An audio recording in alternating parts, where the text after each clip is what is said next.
Facultad de Arquitectura y Urbanismo de la Universidad de Chile y Corporación Ciudades presentan Mujeres Haciendo Ciudades, un nuevo mapa.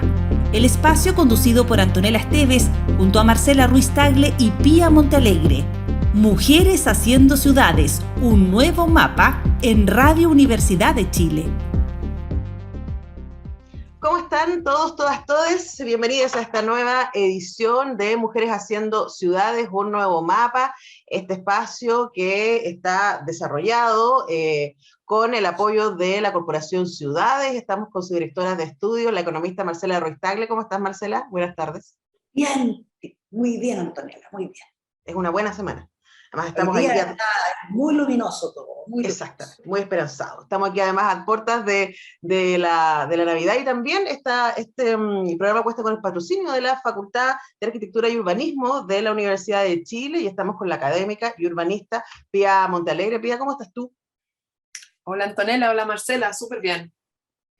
Bueno, hoy día vamos a estar hablando de la ciudad y las políticas de vivienda, un tema que es muy, muy importante, especialmente si estamos considerando esta tensión que siempre existe que también estuvo dentro de la discusión de las campañas presidenciales de la vivienda como derecho, ¿no? Y qué es lo que está funcionando detrás de aquello. Y vamos a estar conversando en un ratito con Paulina Zabal, asistente social de la Universidad Católica, ministra de Vivienda y Urbanismo en el segundo gobierno de Michelle Bachelet, y en su primer mandato se desempeñó como subsecretaria de la misma repartición en el gobierno de Ricardo Lagos y de Eduardo Frei. Fue subsecretaria de Bienes Nacionales y en 2004 fue nombrada directora ejecutiva de la Comisión Nacional del Medio Ambiente CONAMA, una mujer con una tremenda experiencia, además una mujer que ha llegado a puestos que es muy difícil que lleguen las mujeres, así que por supuesto nos parece súper importante conversar con ella respecto a temas que vinculan entonces ciudad y políticas de vivienda. Y voy a partir preguntándole a Pía cómo se origina el problema habitacional como un asunto de política pública de la ciudad. ¿Dónde viene todo esto?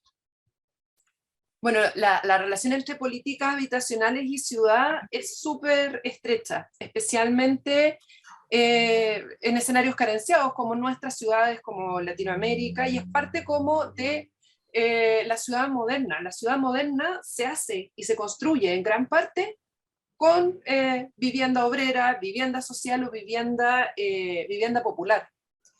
Entonces, y es interesante porque esto va a surgir, por ejemplo, en Chile, en el siglo XIX, van a empezar a aparecer los primeros tipos como de vivienda popular, que uno va a ver repetidos en la ciudad y que van a poder identificar como problema, y que es interesante porque era del tipo del arrendamiento, ¿no? Generalmente eran propietarios de clase media, en lo general, que hacían estos arriendos a lo que se llamaba arriendo a piso, pues que te arriendan un terreno, en el fondo.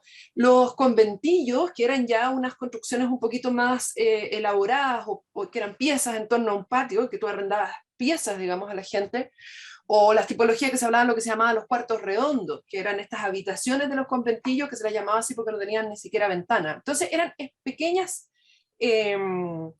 pequeñas, ¿cómo se llama?, unidades, ¿no?, que se le arrendaban a los más vulnerables, y es interesante porque este origen del problema es muy similar a lo que hoy día vemos, por ejemplo, con los migrantes en situación más vulnerable, que no tienen papeles, etcétera, y que se ven sometidos a este tipo de estructura de arrendamiento que se origina en el siglo XIX, ¿no? Y bueno, y todo esto, primero todos estos tipos fueron como combatidos por un problema principalmente, se podría decir, higiénico. Eran como focos de enfermedades, de pestilencia, obviamente no eran urbanizados, etc. Entonces, la primera mirada que se tiene sobre este problema es como de borrarlo, ¿no? Sacar este problema. No era un problema de como atender a las personas para que tuvieran una mejor vivienda o que tuvieran un mejor pasar, sino que eliminar, podríamos decir, el problema. Y uno de los primeros que se va a ocupar de este tema es Vicuña Maquena, que inventa una especie de, que se parece un poco a la inmobiliaria popular que estamos viendo hoy día, que era una especie de acción municipal, de una pequeña constructora municipal de viviendas obreras o viviendas populares. Pero comienza el problema en que obviamente todas estas iniciativas son muy pequeñas al lado de un problema que crece y una demanda que crece y crece y crece, ¿no? Entonces, a medida que va terminando el siglo XIX, va avanzando, digamos, al siglo XX, este problema va creciendo y van apareciendo leyes, digamos, como por ejemplo la ley de 1906 de habitaciones obreras, en que se empiezan a establecer estas especies como de estándares, ¿no? De estándares higiénicos para una cierta calidad de vivienda, y empiezan a aparecer nuevos tipos como los CITES, etcétera, y empiezan a poner también estas sistemas de crédito, por ejemplo, para que la gente pueda acceder a la vivienda en propiedad. Ahí comienza, digamos, como podríamos decir, esta fiebre o fijación por la propiedad, digamos, de la vivienda que se da en propiedad a las familias, ¿no? Y lo que es interesante es que todas estas leyes siempre estuvieron muy de la mano también con constructoras o corporaciones privadas que eran las que ejecutaban. Y yo te diría que no es hasta el Serviu, hasta la Cormu y hasta el Mimbu, que estamos hablando, digamos, ya a mediados del siglo XX, el año 65 se genera el Ministerio de Vivienda. Este problema en general se va a trabajar muy de la mano con los privados, siempre atrasado, digamos, con respecto a la demanda, y no es hasta los años, digamos, 60 en que esto se transforma efectivamente como en una política pública en donde el rol del Estado es el principal protagonista, el que tiene que solucionar en el fondo este problema, ¿no? Entonces, esto como un poco, siempre he tenido esta especie de correlato, digamos, entre la construcción de este concepto de derechos sociales de la vivienda y por otro lado, ha sido también la forma en que se ha construido nuestras ciudades, digamos, porque, y por eso es que vemos tan unidas los problemas de injusticias sociales y las formas también del tejido urbano, o sea, por eso vemos tan clara la relación entre justicia y problemas sociales, ¿no? Y ciudad. Ajá, ahí pero tú nombras varias cosas que me parece que son importantes marcar, ¿no? Es como que en algún momento en la historia se dice hay una estandarización respecto a higiene, respecto a calidad, respecto a que hay una lógica civilizatoria, si decimos, las personas deberían vivir en estas condiciones y no en condiciones menores que esas. Pero también, como señala Pía, hay siempre un ir atrás, ¿no? Porque las demandas van cambiando y las demandas van exigiendo, entonces podemos pensar en este cierto proceso de ir del campo a la ciudad y las ciudades empiezan a transformarse en estos centros, ¿cierto? Y luego hoy día tenemos lo que está pasando con la gentrificación, lo que está pasando con los migrantes y con esta demanda súper fuerte que no es... o sea, que no está trabajada de una manera, no tiene suficiente oferta de vuelta, ¿no? Para mantener estos estatus que se definieron previamente. Marcela, hagamos un poquito de historia. Ha ido cambiando la sociedad, ha ido cambiando también la manera de habitar la ciudad y los estándares, como decíamos, ¿no? ¿Cómo ha sido y evolucionado más bien la política habitacional en referencia a esto mismo? Bueno, como decía Pía, aquí una cuestión bien interesante y para sentirse orgulloso, a pesar de todos los problemas, Chile ha destacado en Latinoamérica respecto de la preocupación de generar vivienda, ¿ya? Como cubrir esa necesidad. Y es a partir, como comentaba la Pía, desde mediados del 50, cuando ya la política habitacional empieza a ser sistemática y el Estado efectivamente se hace cargo de ella, de manera consistente en el tiempo.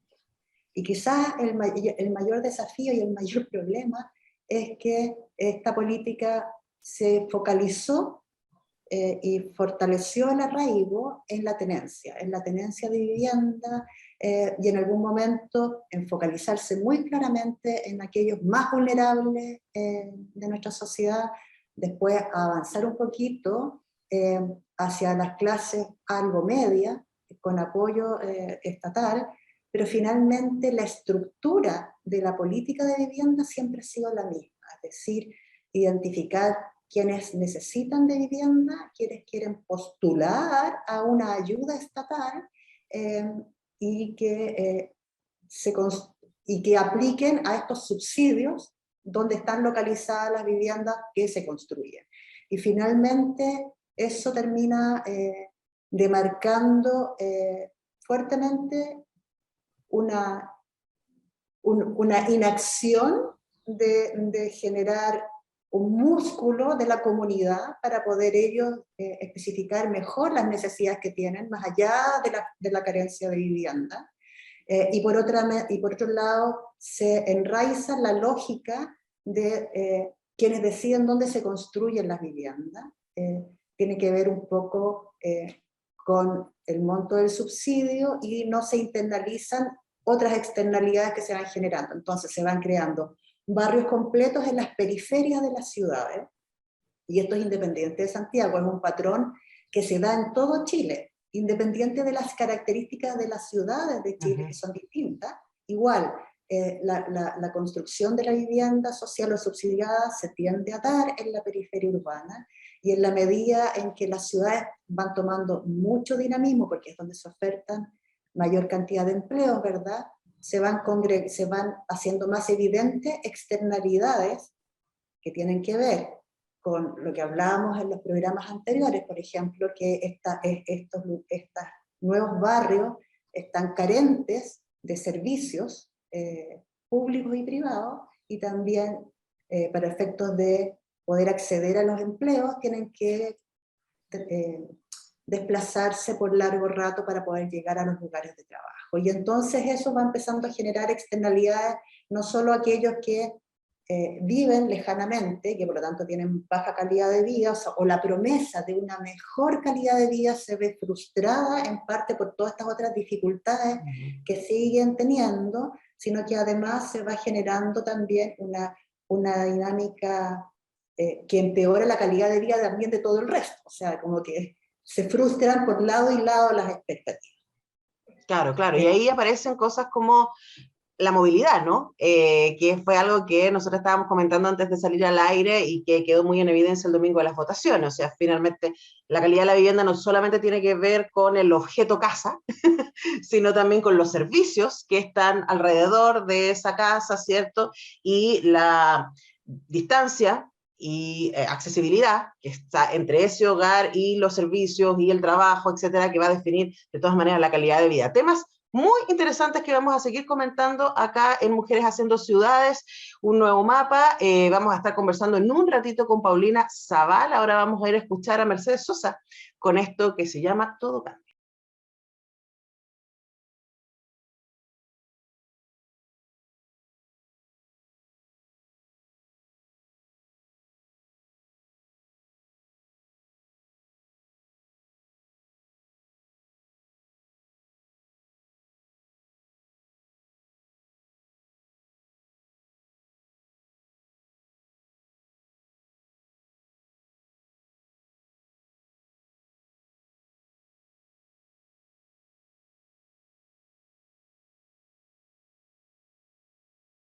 Está sintonizando Mujeres Haciendo Ciudades, un nuevo mapa en Radio Universidad de Chile.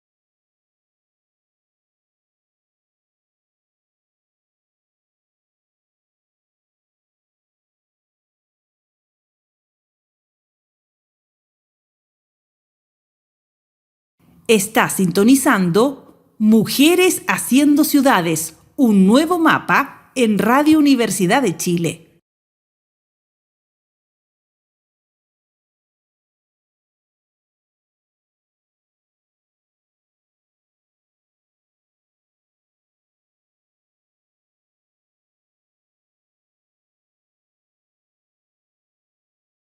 Cambia, todo cambia, cantaba Mercedes Sosa, y ya nos acompaña Paulina Zabal, que como les contaba es asistente social de la Pontificia Universidad Católica de Chile, fue ministra de Vivienda y Urbanismo en el segundo gobierno de Michelle Bachelet, y en su primer mandato se desempeñó como subsecretaria de la misma repartición. En el gobierno de Ricardo Lagos y de Eduardo Frei fue subsecretaria de Bienes Nacionales, y en el 2004 fue nombrada directora ejecutiva de la Comisión Nacional del Medio Ambiente, y como ya adelantábamos, es una mujer que tiene una experiencia tremenda, y además siendo mujer en esos lugares, algo que en este programa en particular nos interesa mucho escuchar. Así que Pía va a ir partir con la primera pregunta. Gracias, Antonella. Hola, Paulina. Quería preguntarte, con toda tu experiencia en la política pública habitacional y conociendo las necesidades de la población, pero también las dificultades que hay en la implementación, en la gestión y en la fiscalización de la política habitacional. Si miras hacia atrás, ¿qué ves hoy que se podría haber hecho distinto? En primer lugar, de verdad un gusto estar con ustedes acá, gracias por la oportunidad. Compleja tu pregunta, Pía, porque creo que, por lo menos en mi caso, yo he reflexionado mucho sobre lo que hemos aprendido, sobre lo que hemos logrado, pero también sobre lo que no hicimos o no logramos. Y es difícil equilibrar porque la verdad es que uno lo mira con los ojos de hoy, como tú bien dices en tu pregunta, y uno puede ser injusto o con la realidad de ayer o ser muy benevolente. Pero bueno, puesta ante la pregunta, hay 3 temas que a mí me dan mucha vuelta. El primero, en el gobierno del presidente Elwin, se hizo un gran cambio en la política habitacional, que la encabezó el ministro Echegaray, que yo creo que fue muy revelador de lo que se buscaba en ese momento y lo que de alguna manera fue la esencia de los gobiernos de la concertación, que fue la posibilidad de crear comités de vivienda, posibilitar la participación organizada de las comunidades y creer en la organización social, no solo desde el punto de vista de la vivienda, sino que también de los barrios. Sin embargo, y creo que eso que ha sido un atributo importantísimo de la política, creo que en un momento determinado cometimos quizá un error. ¿Por qué lo digo? Porque es distinto, creo, la organización de los comités de vivienda, la valoración de la interlocución con las personas y el fomento de la organización a cargar a la organización con el peso de la prueba. ¿A qué me refiero? Creo que cargamos a la organización en un determinado momento, hubo un quiebre en la política habitacional cuando se decidió que los serbios no fueran los encargados de hacer los proyectos habitacionales, sino que derivarlos al sector privado y poner la intermediación de entidades patrocinantes, pero dejamos a la organización con el peso de 2 aspectos que son trascendentales, que es conseguir suelo para sus proyectos habitacionales y conseguir la asesoría. Y si bien esa asesoría y ese suelo se financiaban con recursos públicos, lo cierto es que dejamos justo a las personas en aquellos 2 puntos que son los claves, porque el tema del suelo no tiene una legislación en Chile que favorezca la posibilidad de la generación de suelo destinado a vivienda social, no fue acompañado de modificaciones en ese sentido, y porque la intermediación, si bien era financiada por el Estado, muchas veces fue más lucrativa que efectivamente consistente en ese sentido. Ese es un tema que yo creo que tenemos que reflexionar más. Yo no estoy porque volvamos a que el Estado haga todo, pero creo que no hay un equilibrio razonable en esa materia. Uh-huh. Mi segundo tema, pero esto lo reflexiono y es un tema que, escuchando a los colegas y conociendo experiencias de otros países de la región, nosotros como país centramos toda la política habitacional en la vivienda unifamiliar nueva en propiedad. Y si uno mira la experiencia de los otros países de la región, tienen una política mucho más diversa, mucho más enriquecida, reconociendo, por ejemplo, esta palabra que a nosotros nos resuena tan extraña, que es la producción social de la vivienda, reconociendo los distintos modos de desarrollar, y nosotros nos resistimos, yo aquí también me estoy haciendo cargo de esto, mucho aquello. Yo recuerdo, por ejemplo, en el proceso de reconstrucción después del incendio de Valparaíso, nosotros nos abrimos a esta idea de la autoconstrucción asistida, pero nos costó, yo misma era resistente a ese tema porque, bueno, y si después las casas se caen, y si no se cumplen con todas las normas técnicas, etc. O sea, creo que, a contrario de lo que dije anteriormente, en esta materia hemos sido muy estatistas, ¿me entiendes? O sea, como pensando que todo tiene que ser así. Ese es un segundo tema que me da muchas vueltas. Y el tercero, mirando también la experiencia de otros países, pero mirando la experiencia de Chile anterior a la instalación del modelo subsidiario, individual, etc., tengo la sensación de que abandonamos el tema de una política de vivienda universal que se preocupara de todos los actores y de todos los sectores.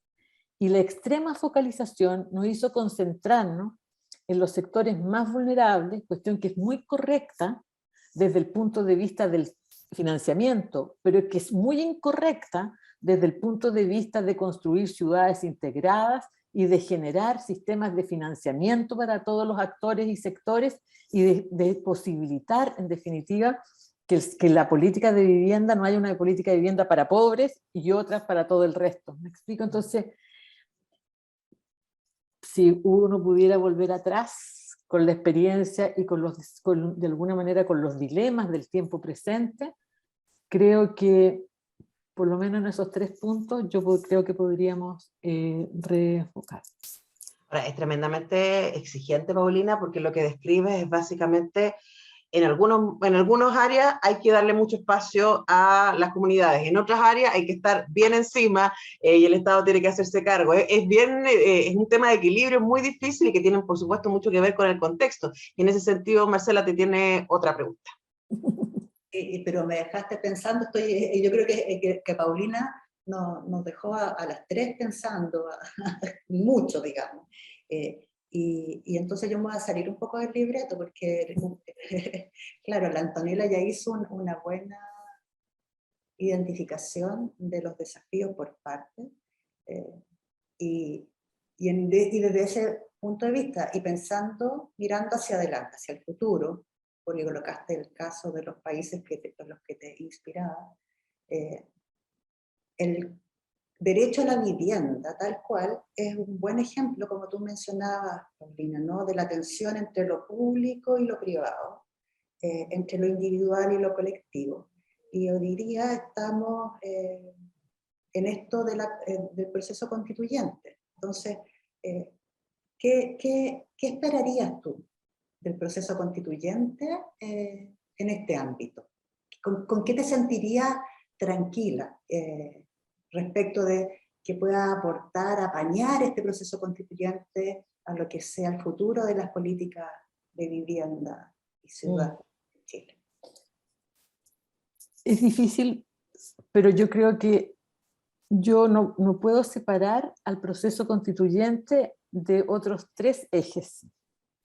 No puedo separar el proceso constituyente del rol del nuevo gobierno, del proceso de descentralización y de lo que hoy día con tanta, yo diría que complejidad, hemos aprendido respecto de la integración de las políticas públicas. ¿Por qué digo esto? Yo espero que la Constitución Política del Estado sea una constitución que garantice derechos, no solo el derecho a la vivienda, sino que el que asegure que todas las personas que habitan en este territorio tengan derechos y deberes por igual. Eso, en el caso de la vivienda, por lo menos en mi caso, se traduce en el tema del derecho a la vivienda y también el derecho a la ciudad. ¿Y por qué yo sí creo en el derecho a la ciudad? Yo sé que hay muchas personas que dicen que es innecesario porque el derecho a la vivienda, si es concebido en toda su integralidad, incorpora el derecho a la ciudad. Pero para mí es trascendental porque creo que nosotros tenemos una comprensión del derecho a la vivienda individualista, asociada a la propiedad privada. Y creo que hablar del derecho a la ciudad nos pone en el horizonte de un bien colectivo, de un bien, bueno, la Pía puede darnos cancha, tiro y lado en este tema, pero de verdad yo admiro a las personas que llevan mucho tiempo jugándose por la calidad de los espacios públicos, por la integración de la ciudad, no solo desde el punto de vista de la cantidad, el acceso, sino que también de la calidad y de la belleza, que es un tema que muchas veces olvidamos. Entonces yo aspiro a eso. Ahora bien, la Constitución no nos va a cambiar la vida cotidiana si no hay una política consistente y una institucionalidad que apunte a eso. Y el modelo que nosotros tenemos instaurado hoy día es un modelo de subsidio individual, extremadamente focalizado y viviendista. Si no tenemos una política institucional que cambie ese foco, el dichoso derecho puesto en la Constitución no va a tener un correlato, y eso es muy importante y es muy complejo de cambiar. Es complejísimo, porque la institucionalidad es muy fuerte y los gobiernos son muy cortos, pero tiene que haber esa energía para hacerlo. En tercer lugar, creo que tenemos una tremenda oportunidad, pero tremenda oportunidad, que es la oportunidad de la descentralización, porque nos recoloca la institucionalidad y nos permite ser más generosos en el sentido de poner en las municipalidades, en los gobiernos regionales, mucho más el tema de la gestión, mucho más el tema de la planificación del uso del suelo y dejar en el nivel central un tema que muchas veces hemos eludido, que es el tema de las reglas del juego. Y en las reglas del juego no estamos todos de acuerdo. Entonces, ese es el tema que hoy día tenemos que abocarnos a plantear con una gestión más descentralizada. Y finalmente, creo que hemos aprendido dolorosamente, pero hoy día mucho más, yo diría consensuadamente, que los niveles de segregación social, que los niveles de desintegración que hoy día existen en nuestras ciudades son el correlato perfecto de los dilemas de la falta de cohesión social de la sociedad.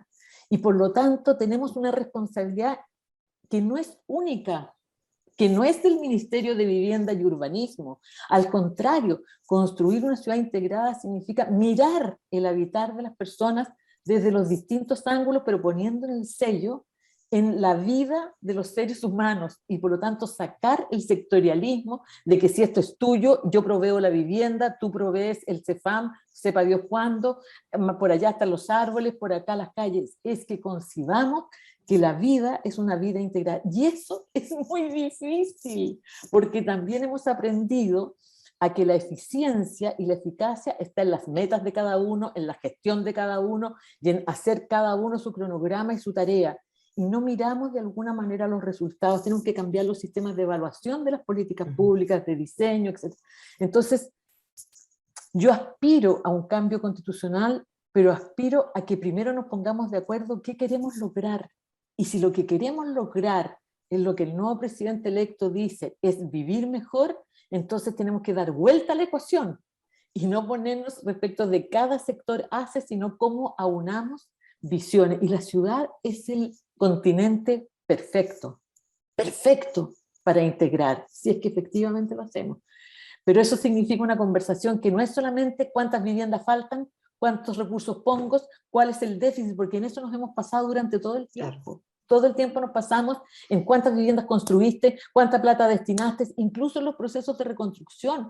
Yo me acuerdo que no alcanzaba de ocurrir una desgracia y tenías a todos los periodistas encima diciendo ¿y cuánto va a poner? ¿Y cuántas viviendas? ¿Y cuánto tiempo se va a ejecutar? Esto requiere un proceso distinto de conjunción de acciones, de actores, de desarrollos bajo otro concepto. Entonces, tengo mucha esperanza, pero creo que no es atribuible a un solo hecho el resultado de aquello. Bueno, Paulina nos lanza una respuesta y nosotros quedamos con 4.000 preguntas cada una, así que menos mal que tenemos más tiempo para seguir conversando con ella a la vuelta de la pausa, así que no se vayan, volvemos con Mujeres Haciendo Ciudades.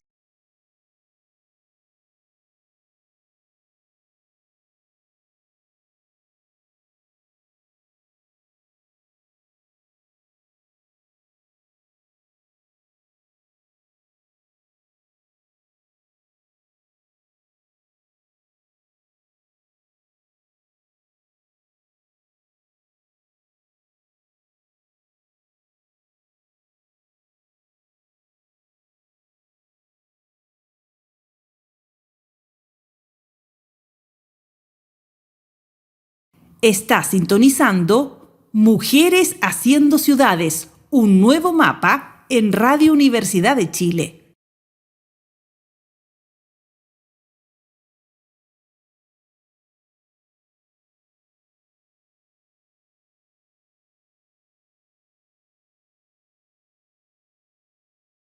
Está sintonizando Mujeres Haciendo Ciudades, un nuevo mapa en Radio Universidad de Chile.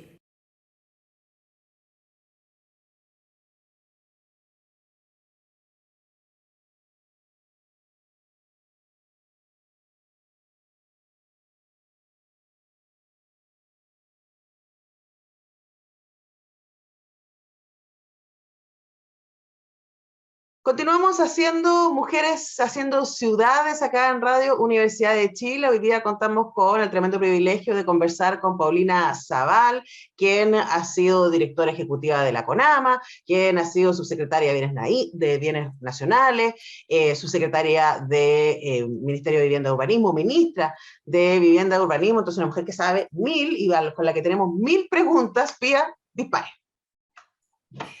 Gracias. Paulina, quería hablar un poco del arriendo. Como sociedad tenemos, como cultura chilena, tenemos súper fuerte y marcada la idea de la propiedad, ¿no? La antigua máxima de hacer de los proletarios propietarios y la vivienda como en el fondo nuestro seguro social, nuestro seguro de salud, digamos. Y nos ha costado mucho mirar la posibilidad de políticas públicas de vivienda en arriendo, no en propiedad. ¿Qué crees que tenemos que mirar para poder transitar e incorporar, digamos, una política de vivienda pública de arrendamiento? Bueno, yo creo que lo central es lo que tú dijiste, Pía. La política de arriendo es contracultural. O sea, el modelo de la casa propia en Chile es muy instalado e incluso está sinérgicamente vinculado al tema de las pensiones, porque muchas personas ven hoy día en la vivienda una manera de mejorar sus pensiones futuras y por lo tanto la vivienda ha pasado ya no solamente un lugar donde habitar, sino que también un espacio para acumular, para tener de alguna manera una condición financiera distinta. Y por otro lado, también la vivienda ha pasado a ser objeto de grupos financieros. Entonces la financiarización de la vivienda es un proceso que estamos viviendo en todo el mundo y también en Chile. Entonces yo creo que es verdad que el alquiler social, el alquiler como política habitacional en muchos países es la manera de acceder a una vivienda y tiene los beneficios de garantizar una buena localización, de posibilitar un habitar mucho más adecuado, adecuado digo a los ciclos de vida de las personas, y tiene también la maravillosa posibilidad de asegurar que las políticas públicas no pierdan de alguna manera el control sobre el suelo donde están esas viviendas emplazadas, etc. Y tenemos miles de experiencias, unas de mayor envergadura y otras menores, en esta materia. Ahora, creo que en Chile no podemos negarnos a ninguna alternativa, y que hoy día tenemos que abrir alternativas y que el arriendo es una alternativa muy interesante, porque además puede posibilitar ser de alguna manera armonizado con los procesos de rehabilitación de los centros urbanos, puede posibilitar también atender hoy día los cambios de flujos de población, tanto migración interna, migración externa, atender con mucho más premura los ciclos de vida de las personas. Creo que tenemos que transitar hacia allá sin ninguna duda. Ahora, que no va a ser fácil, no va a ser fácil, y que tenemos que ser cuidadosos en los mismos factores anteriores respecto a la política de alquiler. O sea, la política de alquiler no es la panacea por sí misma, es una alternativa espectacular en la medida que se enraice en una forma de concebir el habitar más integrado, más diverso, las ciudades con mayores oportunidades, etc. Yo soy pro alquiler social con todos aquellos elementos necesarios para que conviva con esta finalidad que es vivir mejor. Bueno, y también tarea gigantesca en esa tensión que siempre existe en estos temas, bueno, en casi todos los temas, lamentablemente, en una sociedad neoliberal, entre el rol social del Estado, ¿no?, de asegurar, y el libre mercado. Ahí también hay una tensión gigantesca, pero Marcela tiene otra pregunta. Lo mismo, vamos a aprovechar la tensión. Y ya lo habías mencionado, Paulina, también en tus primeras intervenciones, y tiene que ver con el rol del suelo, ¿ya? El rol del suelo como el espacio donde se construye lo privado y lo público, lo individual y lo social, y no solo para las generaciones de hoy, sino que también es la fuente de las generaciones donde se tienen que apalancar las generaciones futuras. Lo que más se ha hablado de suelo desde el Ministerio de la Vivienda, desde hace ya, en este último gobierno en particular, es respecto de la creación de un banco de suelo, ¿ya? No hay mucha información respecto de cómo se vislumbra o se está diseñando ese banco de suelo, pero independientemente de ello, ¿qué opinas tú respecto de el Estado y el rol del suelo? ¿Cómo te imaginas tú que debiera ser un banco de suelo, si es que te parece que debiéramos contar con él? Bueno, en primer lugar yo quiero decir que el que estemos hablando del tema del suelo desde hace unos años atrás ya es importante. Durante muchos años omitimos este tema, Y cuando se pretendía tocar, había, pero así como que eso no. Y de la misma manera que hoy día hablamos del agua, que se ha convertido en un recurso no solamente escaso, sino que indispensable de regular, el suelo a la ciudad tiene el mismo valor que el agua al desarrollo humano y a la naturaleza. Y si no regulamos el uso del suelo, si no gestionamos suelo público, no solo estamos imposibilitando que hayan viviendas sociales, sino que estamos generando las ciudades que hoy día tenemos, que son de alguna manera desintegradas. Entonces, yo creo que cuando hablamos de suelo tenemos que hablar de muchos instrumentos. El banco de suelo es uno de ellos. Primero me carga que se llame banco, porque ya le pusimos casi un carácter financiero, pero da lo mismo. O sea, el que el Estado tenga control, disponibilidad de suelo público, creo que es necesario. Sin embargo, no puede ser la única medida, porque todos conocemos el círculo. O sea, el Estado compra suelo, sube el valor del suelo, tiene un banco de suelo y ¿a quién se lo asigna? ¿Cómo eres justo para asignar aquello? A no ser que ese banco de suelo esté solo destinado a viviendas en alquiler donde no se pierda el uso del suelo. Pero ¿cómo lo haces? Entonces, la idea o la panacea del banco de suelo es una herramienta fantástica, pero si no va acumulada, en primer lugar, de una planificación urbana que garantice, en primer lugar, la multiplicidad de usos del suelo, la conjugación de barrios donde hayan distintas tipologías de vivienda, distintas actividades, etcétera, no va a ocurrir. En segundo lugar, con el tema de la carga impositiva, o sea, en todos los países razonables, los suelos vacíos en los centros urbanos deben tener una carga impositiva muy alta y debe haber una garantía de un derecho del Estado a ser el primer comprador de aquellos suelos para garantizar su uso. Es una vergüenza que en todas nuestras ciudades, pequeñas, grandes y medianas, tengamos suelo urbano bien servido, vacío. No puede ser.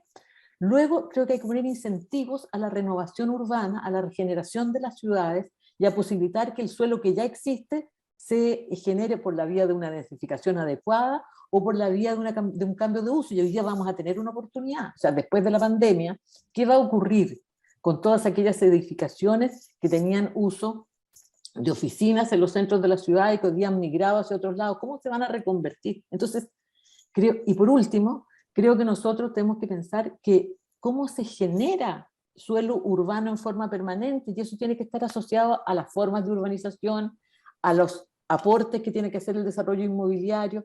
Hay miles de países que tienen herramientas muy sencillas para posibilitar que el suelo sea un bien que se adecue a la construcción de la ciudad. Entonces, a mí me parece que estoy totalmente de acuerdo con la idea del banco de suelo, aunque no me gusta la palabra banco, pero poner todo el peso de la prueba en el banco de suelo, a mi juicio, puede evitarnos la discusión de fondo que tiene que ver con la regulación del uso del suelo, con la disponibilidad del suelo y con la responsabilidad del desarrollo inmobiliario respecto a la generación de suelo público. Bueno, tremendos temas. Vamos a dejarles a ustedes un rato, quienes nos están escuchando, a todos y a todas, que puedan reflexionar sobre esta tremenda cantidad de ideas que ha compartido con nosotros Paulina Zabal. Vamos a ir a escuchar a Soledad Bravo con Déjala Bailar y continuamos conversando con ella, con Pía Montalegre, con Marcela Roy Tagle, aquí en Mujeres Haciendo Ciudades.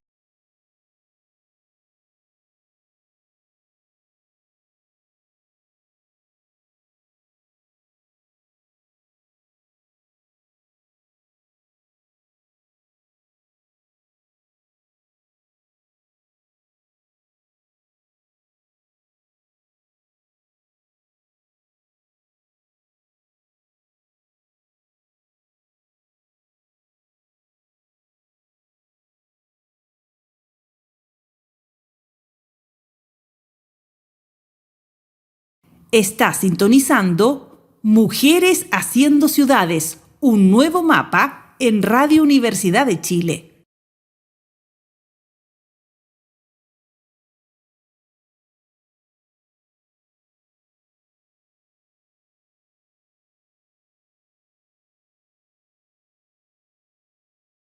Está sintonizando Mujeres Haciendo Ciudades, un nuevo mapa en Radio Universidad de Chile.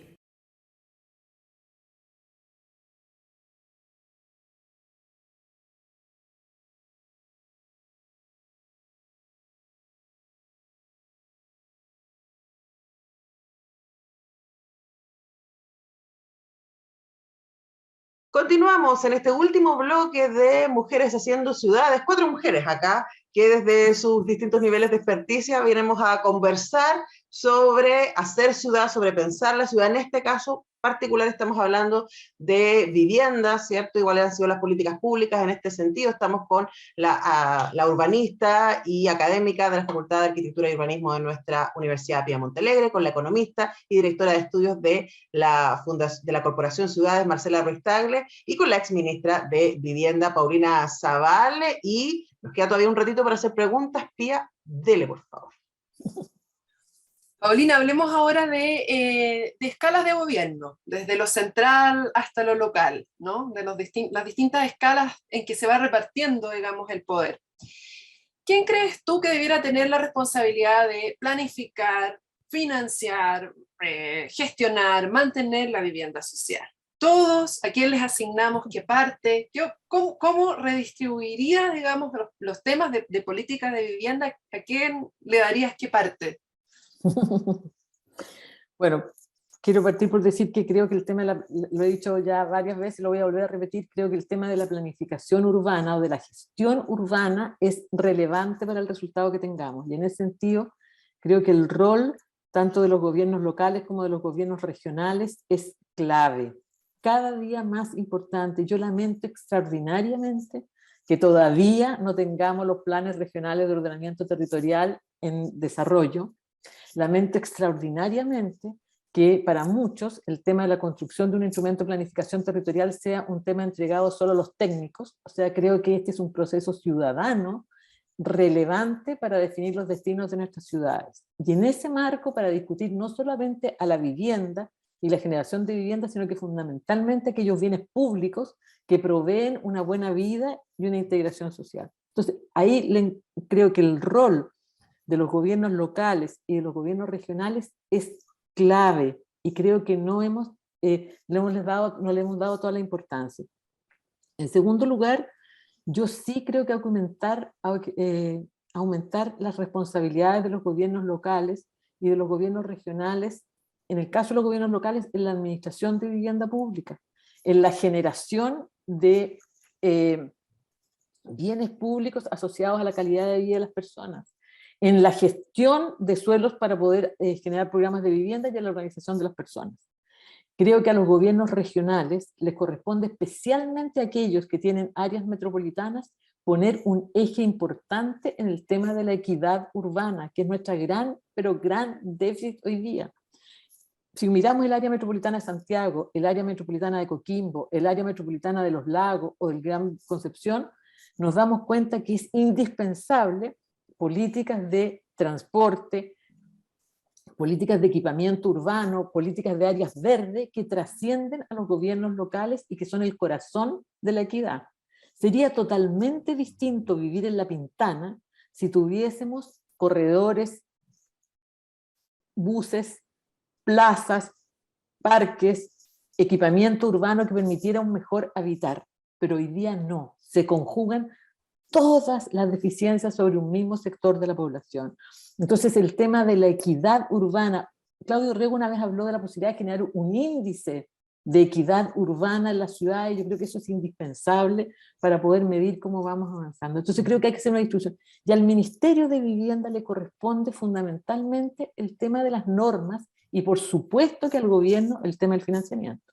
Entonces yo creo que podemos conjugar. Ahora, creo que al sector privado le corresponde una tarea fundamental en esta materia, y es que la calidad de lo que se hace todavía en Chile deja mucho que desear. No puede ser que todavía tengamos noticias en el diario, en la radio, en el diario, en la televisión, que hablen de viviendas mal construidas, de empresas constructoras que estafan. ¿Qué es eso? ¿Qué es eso? Eso de verdad es eludir la responsabilidad social que le cabe a una empresa que se dedica al rubro de la construcción, que es equivalente a alguien que se dedica al rubro de la alimentación o al rubro de la salud. Son bienes esenciales en la vida de las personas donde no cabe ni la estafa ni tampoco la mala calidad. Entonces creo que podemos avanzar, pero que tenemos que, como tú bien dices, Pía, ir asumiendo roles, funciones, responsabilidades entre todos para que esto vaya cambiando. Mm. Sí, y ahí, Paulina, nos instala una cosa que yo creo que es súper importante, que tiene que ver con la experiencia de la dignidad, ¿no? Que es algo que se ha estado hablando. O sea, yo crecí en una casa social. Mi papá, Servio Maipú, claro que se hizo en los 80, entonces, claro, era ladrillo, ¿cierto? Piso, que mi mamá, como se hacía en esa época, ¿no? Transformó en cerámica a pura cera con tierra de color, pero claro, eso no es comparable con la experiencia que tienen hoy día quienes habitan en viviendas sociales que han sido construidas en los últimos 20 años. Claramente ahí hay un deber, tanto de las empresas, pero también del Estado en términos de regulación. Pero bueno, tremendo tema. Marcela Ruiz Tagle, la última pregunta de este programa. Quedémonos con el sector privado, para que sea el cierre del programa. Empezamos con la historia, con los derechos sociales, y veamos, Paulina, el rol del sector privado, porque claro, una cosa es construir vivienda, de hecho, así como estuvo el tema del suelo que generaba tensión, hablar del suelo, o de la regulación del suelo, también genera tensión muchas veces el que sean empresas públicas las que construyan, por ejemplo. O sea, como los roles, ¿no? Estamos muy acostumbrados a que el rol del sector privado haya sido uno que ha sido, como tú decías, no solo la construcción, sino que también seleccionar la familia, interlocutar con ella, decidir dónde son las locaciones de las viviendas, más o menos. Para recordar, solamente 2 de cada 3 viviendas en Chile se construyen con subsidio habitacional, por lo tanto es importante el rol del Estado en esta materia, digamos, financian más del 50% de toda la industria. ¿Qué piensas del rol? ¿Cómo ves para el futuro en esta imagen de nueva forma de abordar la vida en sociedad, en comunidad? ¿Cómo ves el rol del sector privado? ¿En qué ámbitos te lo imaginas? ¿Cómo te lo imaginas? Bueno, yo creo que en este tema influyen distintos actores del sector privado. O sea, el sector inmobiliario tiene un peso relevante al momento de hacer cambios en la normativa, en la gestión y en la disposición de suelo. El sector inmobiliario se desarrolla finalmente precisamente sobre el tema de la gestión del suelo. Entonces, la disponibilidad para abordar este tema, para generar cambios normativos y para disponibilizar suelo en los distintos usos, yo creo que aquí el sector propiamente inmobiliario es clave. Luego está el sector de la construcción, las empresas constructoras. Y aquí no cabe duda que las empresas constructoras tienen un rol determinante en la calidad del producto final. Desde la necesidad de transparentar cuáles son los niveles de ganancia que tienen, a la calidad con la cual terminan una vivienda social. O sea, ser un actor importante en la provisión de un bien tan importante como la vivienda debería ser que las empresas constructoras tuvieran una ética muy alta para entender lo que están de alguna manera gestionando, lo que están proveyendo.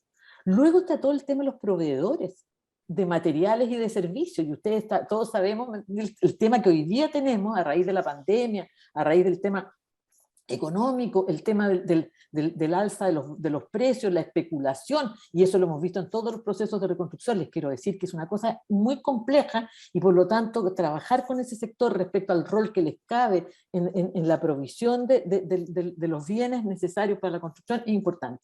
Y hay otro sector privado que también hay que conversar, que es el de hoy día de las entidades patrocinantes, de aquellos que hoy día desde el sector privado colaboran con la organización de la demanda y que deberían cumplir un rol sustantivo en términos de la comprensión de que el acceso a la vivienda es un derecho, que la participación es una forma colectiva de garantizar ese derecho, de que entender de alguna manera el proceso. Entonces, hay distintos actores privados y todos ellos creo que son importantes. El tema es si ese actor privado, con el legítimo derecho que tiene a tener una ganancia por sus servicios, también entiende la importancia del rol social respecto de la calidad de la ciudad que construimos, de las viviendas que desarrollamos y de los procesos en los cuales nos involucramos. Y por cierto, que creo que hay un tema trascendental, que es el tema del diálogo público, privado y de la sociedad civil en la definición de las políticas. Y en ese sentido, a mí me gustaría que el rol del Consejo de Desarrollo Urbano fuera cada vez más activo en esa materia y constituyera efectivamente un espacio de diálogo entre los distintos actores, de manera que los intereses de cada uno estén sobre la mesa y no debajo de la mesa, porque cuando están por debajo de la mesa se convierten en un peligro. Cuando están sobre la mesa son una manera de coordinación. Entonces creo que hay un tremendo rol y en eso podemos avanzar muchísimo. Por supuesto, y además en el camino hacia como el buen vivir, ¿cierto? Que ha sido un gran tema, ¿cierto? En la escritura de la nueva Constitución, y la dignidad, que por supuesto en la lógica de la manera de habitar la ciudad, que no solamente la casa, sino la ciudad, es tremendamente importante. Llegamos al final, lamentablemente se nos pasó volando el programa, porque escuchar a Paulina Zabal es toda una experiencia, me dejó a mí la cabeza explotando, así que vamos a darle una vuelta. Espero que ustedes también en casa recuerden que este programa queda en el Facebook, queda en el podcast de la radio, pueden volver a revisarlo, pueden compartirlo, por favor háganlo. Despedimos a Pía Montealegre, urbanista y académica de la FAO. Muchas gracias, Pía, por tu participación en este programa. Marcela Ruiz-Tagle, economista y directora de estudios de la Corporación Ciudades. Muchas gracias, Marcela, y especialmente a Paulina Zabal por habernos acompañado esta tarde. Muchas gracias. Muchas gracias. Nos vemos la próxima semana. Que estén muy bien. Chao. Facultad de Arquitectura y Urbanismo de la Universidad de Chile y Corporación Ciudades presentaron Mujeres Haciendo Ciudades, un nuevo mapa. El espacio conducido por Antonella Esteves junto a Marcela Ruiz-Tagle y Pía Montealegre. Mujeres Haciendo Ciudades, un nuevo mapa en Radio Universidad de Chile.